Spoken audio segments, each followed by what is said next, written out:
ഓം ശാന്തി. വെള്ളത്തെക്കുറിച്ചുള്ള 1-2 എപ്പിസോഡിൽ മുന്നേ ചെയ്തിട്ടുണ്ട്. വാട്ടർ എങ്ങനെ ചാർജ് ചെയ്യണം, വാട്ടർ എങ്ങനെ നമുക്ക് ഹീൽ ചെയ്യാൻ വേണ്ടി ഉപയോഗിക്കണം എന്നൊക്കെ നമ്മൾ ചെയ്തിട്ടുണ്ട്.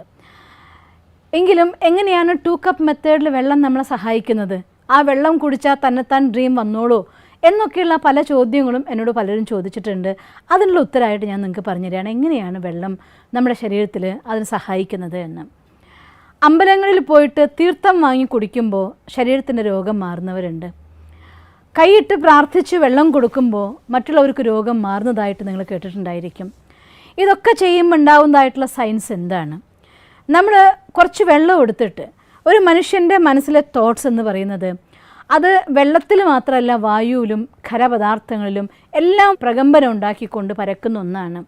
ഏറ്റവും അധികം മനുഷ്യൻ്റെ സങ്കല്പത്തെ അട്രാക്റ്റ് ചെയ്യാൻ കഴിയുന്നതായിരിക്കുന്ന ഒരു തത്വമാണ് ജലം എന്ന് പറയുന്നത്.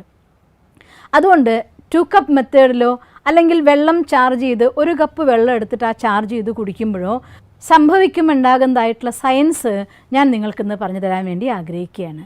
കുറച്ച് വെള്ളം എടുത്തിട്ട് ആ വെള്ളത്തിൽ നമുക്ക് വേണ്ടതായിരിക്കുന്ന ഡ്രീം വിഷ്വലൈസ് ചെയ്തുകൊണ്ട് എനർജി അതിലേക്ക് പാസ് ചെയ്യുമ്പോൾ നോക്കിയിട്ട് വെള്ളത്തിൽ നോക്കിക്കൊണ്ട് ആ തോട്ട് ക്രിയേറ്റ് ചെയ്യാൻ ചില അർത്ഥം എൻ്റെ ആത്മാവിൻ്റെ സ്ഥാനത്ത് നിന്ന് ആ ഊർജ്ജം അതിലേക്ക് വൈബ്രേഷൻ അതിലേക്ക് സ്പ്രെഡ് ചെയ്യുക എന്നുള്ളതാണ്. അപ്പം ഞാൻ വിഷ്വലൈസ് ചെയ്യുന്ന ഒരു ഫുൾ ഹെൽത്ത്, ഒരു കംപ്ലീറ്റ് ഹെൽത്ത്. ആ ഹെൽത്തിനെ വിഷ്വലൈസ് ചെയ്തുകൊണ്ട് ഞാൻ വെള്ളത്തിലേക്ക് നോക്കുകയാണ്. ആ നോക്കുമ്പോൾ ആ വൈബ്രേഷൻ ഓട്ടോമാറ്റിക്കായിട്ട് ആ വെള്ളത്തിൻ്റെ മോളിക്കുലാർ സെറ്റിംഗ് ഓട്ടോമാറ്റിക്കലി അതനുസരിച്ചുള്ളൊരു പോസിറ്റീവായിരിക്കുന്ന വൈബ്രേഷൻസിലേക്ക് ഷേപ്പിലേക്ക് അത് മാറുകയും ചെയ്യും. ആ വെള്ളം നമ്മൾ കുടിക്കുമ്പോൾ സ്വാഭാവികമായിട്ടും ആ വെള്ളം ചെന്നെത്തുന്നതോടെ ശരീരത്തിലെ എല്ലാ ജലത്തിൻ്റെ കണങ്ങളും ആ രീതിയിലേക്ക് പോസിറ്റീവ്ലി മോളിക്കുലാർ സെറ്റിംഗ് നടക്കും. ആ നടക്കുമ്പോൾ ഉണ്ടാവുന്നതായിരിക്കുന്ന ഊർജ്ജം ഓട്ടോമാറ്റിക്കായിട്ട് നമ്മുടെ മനസ്സിനും ഉപബോധ മനസ്സിലേക്കും എനർജീനെ ട്രാൻസ്ഫർ ചെയ്യുകയും ചെയ്യും. അതുകൊണ്ട് പുറത്തുനിന്നുള്ളതായിരിക്കുന്ന നെഗറ്റീവായിരിക്കുന്ന എഫക്റ്റിനെ ഒഴിവാക്കി പോസിറ്റീവായിട്ട് വെള്ളത്തെ ചാർജ് ചെയ്ത് ആ കണികകളെ ചാർജ്ഡ് ആക്കി പോസിറ്റീവാക്കി മാറ്റിക്കൊണ്ട് അതിൻ്റെ സപ്പോർട്ടോടു കൂടി ശരീരത്തിലെ എല്ലാ കണികകളെയും ആ രീതിയിലേക്ക് പോസിറ്റീവാക്കി മാറ്റി നമ്മുടെ ബോധ മനസ്സിനും ഉപബോധ മനസ്സിനും ആ രീതിയിലുള്ള പ്രകമ്പനങ്ങളെ പ്രൊഡ്യൂസ് ചെയ്യാൻ വേണ്ടിയുള്ള സപ്പോർട്ട് കൊടുക്കുകയാണ് വെള്ളം നമ്മൾ ചാർജ് ചെയ്ത് കുടിക്കുമ്പോൾ ചെയ്യുന്നത്.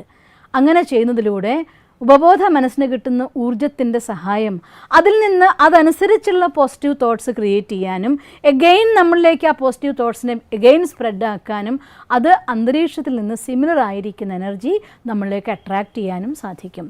അതുകൊണ്ട് നിങ്ങളെപ്പോൾ വെള്ളം കുടിക്കുകയാണെങ്കിലും ആ വെള്ളം കുടിക്കുന്നേക്കാൾ മുന്നേ ഒരു 30 സെക്കൻഡ് സമയമെങ്കിലും ആ വെള്ളം കയ്യിലെടുത്ത് നിങ്ങൾ ഒന്നുകിൽ ഭഗവാനെ ഓർമ്മിച്ച് പ്രാർത്ഥിച്ചിട്ട് അതല്ലെങ്കിൽ നമ്മുടെ ഡ്രീം അതിലേക്ക് പോസിറ്റീവ് തോട്ട്സ് നിറച്ചിട്ട് ആ വെള്ളം കുടിക്കുകയാണെങ്കിൽ അത് വളരെ വേഗം ആ വെള്ളം നമ്മുടെ മനസ്സിന് സ്വാധീനം ഉണ്ടാക്കും, നമ്മുടെ ശരീരത്തിൽ സ്വാധീനം ഉണ്ടാക്കും, നമ്മുടെ ഡ്രീം നമ്മളിലേക്ക് അട്രാക്റ്റ് ചെയ്യാൻ സഹായിക്കുകയും ചെയ്യും.